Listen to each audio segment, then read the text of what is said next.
गुडू राज कहता नहीं तरह के उठवा ले हम। अच्छा, गुडू राज अखिलेश राज। हाँ तो वही लोग के कहता नहीं हम कि बबुआ चटनी लाख चटा जइब धान जगह काटा त वही लखन काटा जइब, चटनी लखन चटा जइब धान लखन काटा जइब। आ लाल बिहारी के टारगेट करता रहो जो ये छाछ पर चढ़ब तो ये दुनाली के नोक पर टंगा जइब। अरे कैसे बताई कि कैसे जियतानी रे ई जहरिया जुदाई के पियतानी। बहुत शायरी बा महाराज।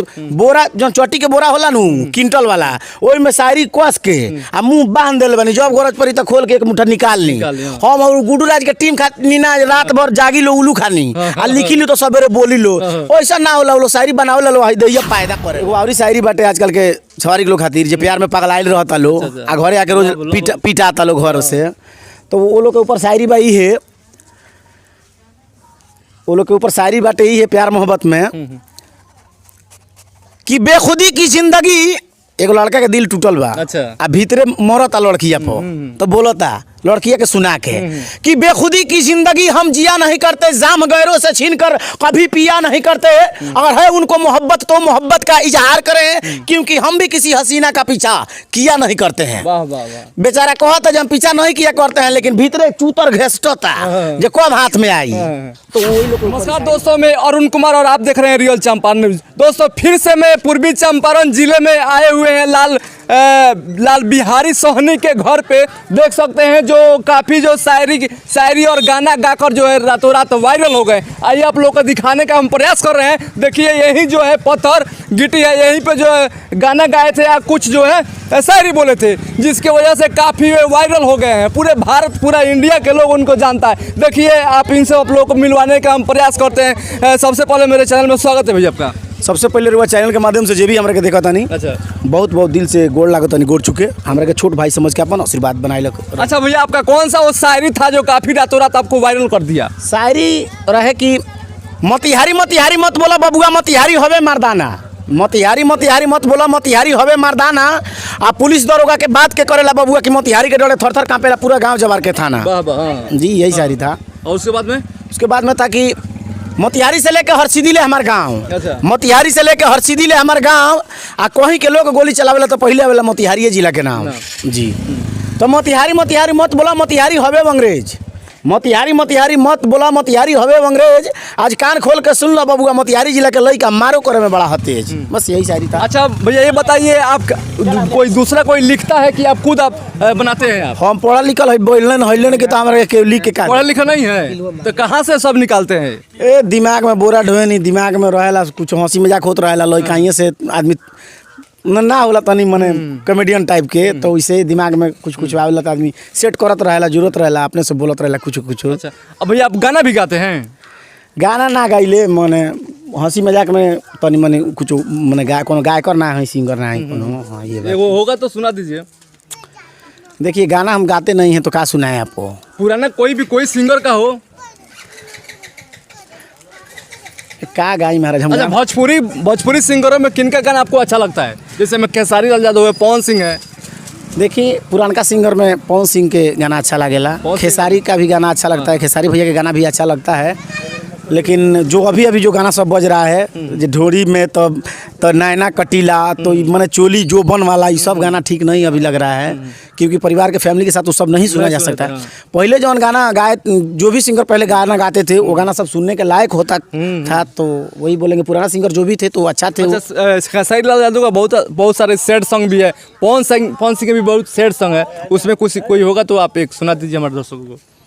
हरे कैसे बताई कि कैसे जियतानी रे ई जहरिया जुदाई के पियतानी रे।